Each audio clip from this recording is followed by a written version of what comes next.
జగన్మోహన్ రెడ్డి గారి కాలి గోటికి కూడా నువ్వు పనికిరావు. జగన్మోహన్ రెడ్డి గారు మహోన్నతమైనటువంటి వ్యక్తిత్వం కలిగిన నాయకుడు.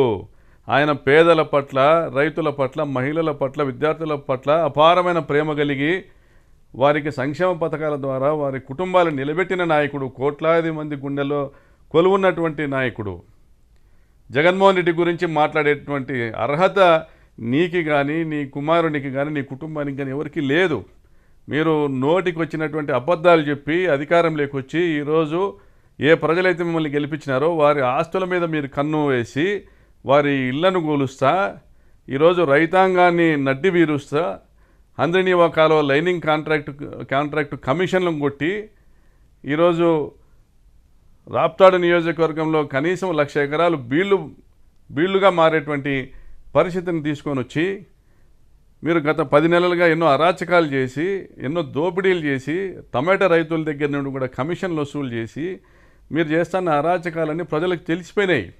ఇప్పుడు నువ్వేం చెప్పినా ఎవరు నమ్మే పరిస్థితి లేదు, అయిపోయింది. మొన్న లింగమయ్య హత్యతో నీ చాప్టర్ క్లోజ్.